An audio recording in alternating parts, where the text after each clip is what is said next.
Hey guys, welcome back to the channel. Welcome back returning Chain Gang members out there. This is going to be the second part of my first rant video. This is going to be much less like a rant and more of a written response. A lot of people, I suppose, had critiques of the way I delivered my message in terms of, there was a lot of swearing, there was a lot of vulgarity. And this is not going to have any vulgarity and it's not going to have any swearing. I'm going to lay it out so every single person can understand. I want you guys to understand that I want this game to change. I'm very passionate about it because I enjoy the game so much. So it is very important that this game gets better. No intro again. The intro's whatever. Alright guys, so first I'd like to address some of the critiques I got on my last video. I didn't get a lot, but there are some people that were, staunchly defending, Strife of the 8 or Lilith. And I need to reiterate, it is important that we change minds. We are out here to get the community as a conglomerate to get the game to a better state. We're not trying to witch hunt people. We're not trying to shit on people. And it's very important, before we go further, that nobody goes after sponsored creators especially. Okay, sponsored creators are going to defend Strife of the 8, and they're probably going to defend Lilith. Now, this isn't all of them. Some of them might be a little edgier than others at certain times. But what I'm saying is that this is their money. This is their job. Just because Apple sucks doesn't mean that I'm asking Apple employees to burn down the place, right? This is their source of income, so we cannot fault them for not speaking against it. I personally no longer care about my possibility of a sponsorship. Keep in mind, I was never sponsored, so this is never like concrete money that I'm losing. I don't have anything to lose. These people do. So when you look at Shishkul, Shinshi, Gecko, Ronnie, or I guess Ronnie's not sponsored anymore, Drago. Anyway, when you look at them and you think, why aren't they speaking out?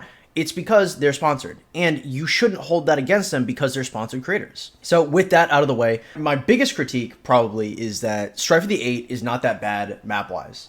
So the first thing I would like to describe is what a corner kingdom is. So over here is the KVK 2 map. So as you can see, the corner kingdoms have access to 4 passes, and that's it.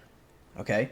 If you're a side kingdom, or middle kingdom, whatever you want to call it, you have access to 8 passes. So if you are one of the fighters that repeatedly goes to KVK2, the way you can get the most fighting humanly done, the way you can fight 2 to 4 kingdoms, with or without diplomacy, right? The most kingdoms you can interact with, the fastest, is by being a side kingdom. This is very good. You want to be able to fight or diplomatically talk to as many kingdoms as humanly possible. The reason why corner kingdoms find themselves 2v1 so much is because these middle kingdoms talk to this kingdom about diplomacy, this kingdom about diplomacy. They can talk to anybody about diplomacy because they have so many kingdoms to go to. Now, people will call this unfair. Why should they get this and corner kingdoms get nothing? But what I think people are failing to understand is everybody getting nothing isn't a solution. Do you know what I mean? Like, everybody getting less, like we're just going to dock everybody's pay isn't a solution. You have access to 8 passes over here, right? However, when you make everybody a corner kingdom, like in Strife of the 8, everybody has access to 4 passes. Everybody only has access to talk to or fight 2 other kingdoms. You are essentially nerfing the bloodthirst that is KVK2. Do you need a massive overhaul? I'm not sure. What I'm saying is you shouldn't settle for everybody getting nerfed in order to keep things fair. You should have a higher standard for what it's looking for. You guys have to realize that this Strife of the 8 map versus this KVK2 map there are 4 lines drawn on this. They drew 4 lines, which effectively made everybody a corner kingdom, and they moved on. And that's not enough, guys. 4 lines on the KVK2 map is not good enough for them to put crystals in my game. Do you guys really, do you guys sit there and you guys are thinking, this is really good, I really enjoy this? Because this doesn't just limit diplomacy, this limits fighters. You just have less area to fight early. And one of the biggest bonuses of KVK2 is that you can fight as early as possible and you can fight a bunch of different kingdoms.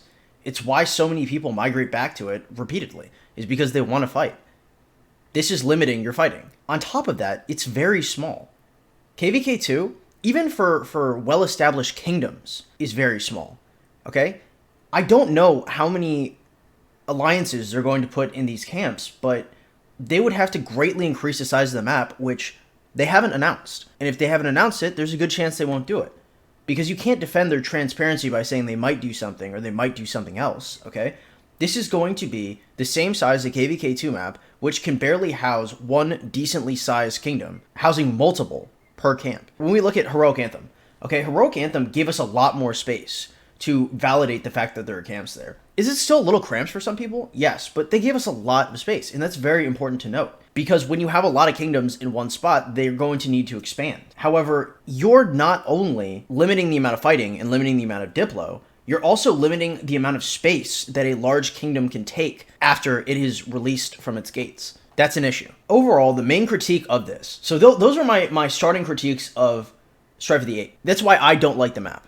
I don't think the map is utterly terrible, okay? The map is okay. At best, it's okay, okay? I'm not going to riot because the map is terrible. My main issue is because the map is okay, you know, teetering on bad, really. However, it also put crystals in there. The map, for me to palette crystals, take Heroic Anthem. Heroic Anthem is an incredibly good map, okay? That map is awesome. Very good, very refreshing, awesome. Made me hate myself less as I gathered crystals from my bastions every day. As I did my training quest, made me hate myself less, okay? Because Heroic Anthem map was so good. This map is not the quality of the Heroic Anthem map. It's important to note that as you move forward. And also, another critique is, why don't I make my own gaming company? Why don't I work with Lilith? How dare I? Do you guys understand that this is essentially the only game that I've seen, and I've seen a lot of different mobile games. Yeah, a lot of people have approached me for sponsorships. A lot of people have tried to get in this. And the crux of the issue is that open field is not common. Okay, having like super free range open field is not just something you can just do. Okay, that's something that Lilith has, and something that Rise of Kingdoms has the magic of. If Rise of Kingdoms listened to me and players like me and the VIP CS that I reach out through third hand, you know, there are people that I ask very nicely to put my thoughts and opinions into the VIP chats. They don't care. Okay? Me working at Lilith wouldn't change that. They listen to you. It is what's important to note. Like, you guys have to stop being pushovers. Okay? If a product is bad, you know, pardon my French here, you're going to sack up and demand a better product. Especially for those of you who are spending like tens of thousands of dollars in this game. Like, this game is going to die around you, and you guys are just going to let it happen if you guys aren't with this. So next, people are asking me, how does this kill the game? Oh, F2P is complaining, blah, blah, blah. You guys don't pay their server costs, blah, blah, blah. Number one, Lilith is not hurting for money, boys. Okay, their server costs, hey, they might be high. Lilith is Scrooge McDucking it in money. Seriously. Do not feel bad for Lilith, please. When you have no free-to-play player, so why is the game going to die? When you have no free-to-play players, you don't have low spenders that want to be above free-to-play players. When you don't have low spenders, you don't have mid-spenders that want to be above free-to-play players. And when you don't have them, you don't have whales that whale up to the top of the kingdom because there is no kingdom to be the top of, right? You need a bunch of F2Ps to make some low spenders powerful. You need a bunch of low spenders to make some mid spenders powerful. You need some mid spenders to make, you know, a small few whales powerful. And for those turbo whales, they have to have whales that they go above of. So when you remove a part of that pyramid, you remove motivation for people to play the game. When whales play this game, you know, they don't get in and think, how am I going to spend $20,000 today on this mobile game? Right? First, you know, they're just playing, and somebody beats them up. And it's probably a low spender, might be a mid spender, it might even be a whale, right? However, in getting beaten up, they realize they want to be stronger. And they see the only way that they can get more power is by spending money, right? This is the cycle that leads this game to making money. It's people beating each other, and then those people that are getting beaten spending money in order to compete with them. So if there is no free-to-play to lord over, if there is no low spender to lord over, if there is no mid-spender to lord over, if there are no whales to lord over, like, Baba is not going to play this game alone. It's nonsensical. So that's why the game would die. That's why free-to-play and low spenders are important, because they're the most activity in the game. Are some whales active? Are some mid-spenders active? Yes. The vast majority of active players are free-to-play and low spenders. And so if they are complaining, if there is a risk of them to quit, it is very important that everybody pays heed. It's crucial.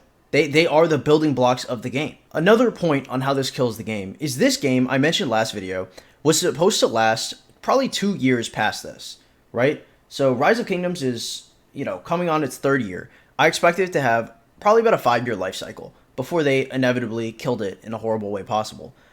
This game is maybe going to last 1 year. If they kill the free-to-play player base and the low-spender player base, the game is going to rapidly die. Probably around maybe 2 bad updates in the future, you're going to see a mass selling off of accounts as people sell accounts that are valued much higher at significantly lower prices because they're trying to recoup any kind of investment before the game inevitably dies. Okay? Because of this, the game is only going to last maybe a year tops.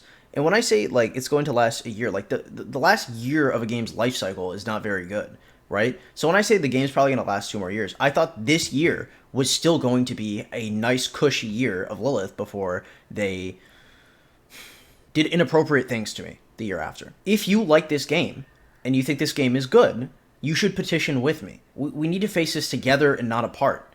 Even if you think this map is decent, the biggest issue isn't the map. It's how the vast majority perceives the map and how to keep the player base playing. Because you can't make everybody happy, but if you make the vast majority of people happy, you won't have a dead game. And yes, it's like balancing plates. Is this group happy? Is this group happy? Is this group happy? Which is why these games don't last very long, because there's a monetary incentive to keep pushing the button to get more money, and all the groups are those plates that you're balancing, and you're going to drop some plates at some point. However, what I'm saying is they're not trying to balance plates. They're sitting back and they're relaxing as everything's broken and shattered. And you guys can't keep defending this or your game's going to die. So the points to reinforce here. First off, I'd like to say that Cheesecake has not made a statement. I said this earlier that Lilith just has no transparency, but there's no statement, okay? There's no statement, and the Discord is basically on fire. One of the content creators just made a targeted video to attack Lilith, and there is no response from anybody. The moderators aren't speaking out against it, and because the moderators agree with it, generally. Strife the 8 is not good enough to have our crystals, and Lilith does not care what's going on. Cheesecake is almost certainly reading everything going through the chat, and it has never occurred to him to message, because Lilith has no transparency, and their community management is terrible. That's one of the biggest issues with the game. If their community management and transparency were better, we'd understand why they did what they did, and we could try to compromise with them based on what their interests are and what our interests are. But there is no transparency, so we have no idea what to do. This is the hill we have to die on, guys. If this is not the hill we're going to die on, I know some of you guys like Strive the 8. Okay, if we don't die on this hill, this game will die. Okay, this is it. Okay, a lot of people thought previous updates were what was going to kill the game. This will kill the game. This is it. This is the final straw.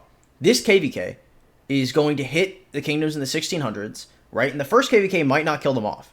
It's going to be the second KVK that is 2 weeks after, because people aren't simply going to let the KVK pass them. They're going to take the KVK so they have the upgraded barbs and nodes, and they're not going to be active during that KVK. Therefore, there will be some kingdoms that are trying to fight and some kingdoms that aren't fighting. So the kingdoms that are going to try to fight have to spend less money in order to compete with the kingdoms that aren't fighting, which means Lilith gets less money from this KVK. In this own cycle, Lilith will get less money from their second Strife of the 8.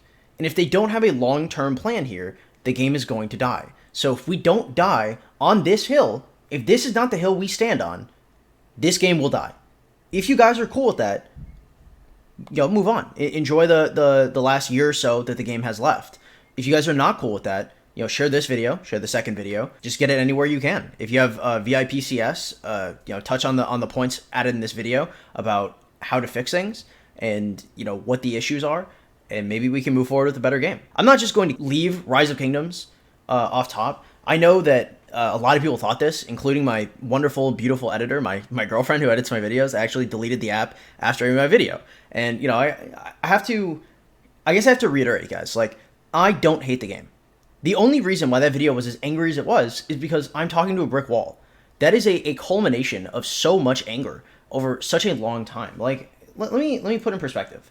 Me asking Cheesecake for a sponsorship. I had to get Cheesecake to answer me through the other community manager, the one that talks, Rusty Leo. So in order for me to get a response about how they were sponsoring and how I would go about that, I had to go through another community manager, one that actually did his job, to get that. That's unacceptable. You guys could be the most diehard fans of Strife of the 8 out there, and you guys could love crystals, and you guys could hate free-to-plays and hate low spenders, and say, I hate the game. You know, even if you guys disagree with every single point I have, which I find difficult to believe, but if that is still the position you take, this is unacceptable.